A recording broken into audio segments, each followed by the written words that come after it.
Eu também estava pensando nisso quando a gente estava falando do tema de hoje. Se a apicultura não desse dinheiro, ainda valeria a pena criar abelha, professor? Pois é, esse é um ponto que muita gente tem que realmente colocar na ponta do lápis, porque ninguém entra em nenhuma atividade comercial, nenhuma atividade agropecuária, com o objetivo de quê? Com o objetivo de simplesmente trocar alho por bugalho. Exatamente. Todo mundo entra com o objetivo de produzir e de ganhar dinheiro, porque afinal de contas as contas de todo mundo chegam todos os dias. Mas se a gente imaginar, por exemplo, a apicultura como uma atividade que ela não desse nenhum tipo de renda, nenhum tipo de rentabilidade, nenhum tipo de retorno, né? A gente imaginar, por exemplo, será que ainda assim valeria a pena trabalhar com a apicultura? Isso está diretamente relacionado ao tema do nosso podcast de hoje, do nosso Podmel, que são os efeitos colaterais da apicultura, né?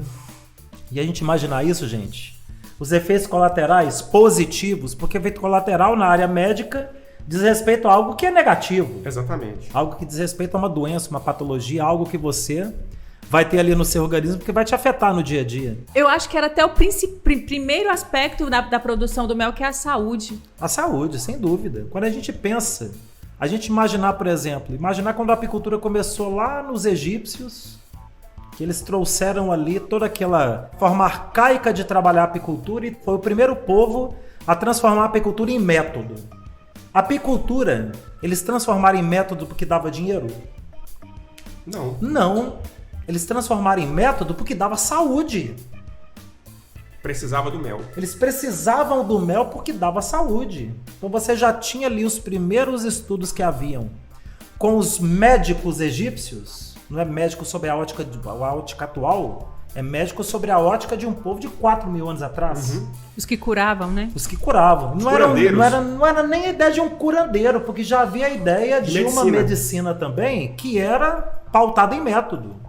Os primeiros povos que pautaram a medicina em método foram os egípcios. Antes dos egípcios, mais ou menos na mesma época, os chineses, já através da medicina chinesa, que eles têm ali muita metodologia, utilizando inclusive produto apícola como elemento de saúde.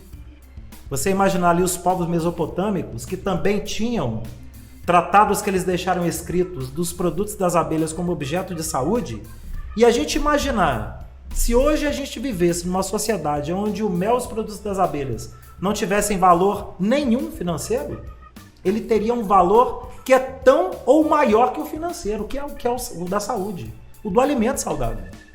A gente nem precisa falar como remédio, né, professor? Não, é como alimento mesmo. Saudável, o alimento que traz saúde. Que traz saúde. E que, infelizmente, na legislação brasileira, não tem uma classificação na legislação nem na Anvisa e nem no Ministério da Agricultura. Ou seja, na Anvisa o remédio é remédio. No Ministério da Agricultura, alimento é comida é comida. Existe, e o meio do caminho? Não existe o meio, né? Que é o do alimento funcional. O alimento funcional é o alimento o quê? Que ele vai dar uma interferência no seu organismo positiva a ponto de alterar um fator negativo que o seu organismo esteja vivendo. Hoje, uma das doenças mais terríveis que acometem o ser humano é, por exemplo, a obesidade. Sim. Causada por um alimento que é extremamente nocivo. São vários tipos de alimentos. Mas qual que é o mais nocivo? Que está em quase todos, né? Está em quase todos. Qual é, gente? Que as mulheres adoram. Gente, mas... É o açúcar. O açúcar, às vezes, faz um benefício momentâneo, assim, aquele prazer momentâneo, mas a conta chega, né? A conta chega. O açúcar, ele é um disacarídeo, né? Ele é um disacarídeo, a sacarose. Então você tem ali 2 monossacarídeos que ligados formam a sacarose, que é a glicose e a frutose. A ligação química dos dois não é simplesmente uma ligação fraca, uma ligação química mesmo. Você tem ali a formação da sacarose, que é um disacarídeo. E esse disacarídeo, quando você consome, o organismo ele precisa digerir. Tem que cair no estômago e tem que passar por um processo de digestão. O processo de digestão da sacarose, todo açúcar, todo disacarídeo ou polissacarídeo, no momento da quebra dele, tem produção de radical livre. Todo açúcar, disacarídeo ou polissacarídeo, tem produção de radical livre.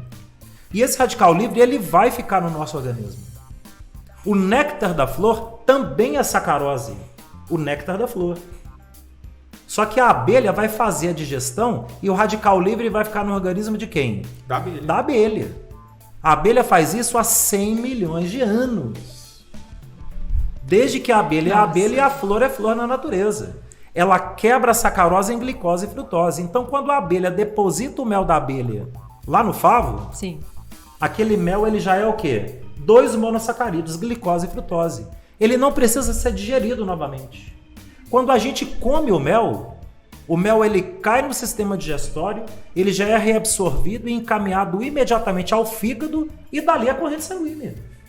Você não tem produção de radical livre. Então é energia pura, né, professor? Tem o inverso. É o Porque inverso. no processo de quebra, existem alguns radicais de glicose e frutose que estão o quê? Faltando radicais. Porque o radical ficou no organismo da abelha. Então aquela glicose e frutose, para entrar em atividade biológica no nosso organismo, ela tem que sequestrar radicais para entrar em atividade. E ela vai entrar em atividade em qual organismo? No nosso. O açúcar cristal, ele produz radical livre. O mel da abelha sequestra radical livre. Olha que impressionante. Aí, pra quem que é interessante ter essa informação, hein? E a maioria das pessoas não sabem disso. Pensa só no mel da abelha, como o mel que é colocado lá do chazinho da vovó para combater a gripe, A tosse. para combater a tosse e acabou. E vai muito além disso. A garganta. Minha garganta tá doendo. Ah, toma uma colherinha de mel. A gente imaginar o índice de peroxidase de hidrogênio do mel. Porque quando a gente fala peróxido de hidrogênio no mel, é o que é? É uma composição similar à da água oxigenada presente no mel. Similar à água oxigenada, o H2O2. É similar, está presente no mel. E ele é fatal para a bactéria. Então a atividade antibiótica do mel, que não é só por osmose, pelo fato do mel ter muito pouca água, mas também pela atividade química do H2O2, ele mata a bactéria com eficiência. Então é um antibiótico natural por natureza. Isso é característica do mel. Então só isso aí, a gente imaginar, por exemplo, a sociedade de hoje, onde a gente está enfrentando problemas muito sérios da resistência das bactérias aos antibióticos, a gente ter no mel, ter na própolis, produtos que têm uma atividade eficiente contra bactérias gram-positivas e gram-negativas, isso é de uma diferença gigantesca para a humanidade.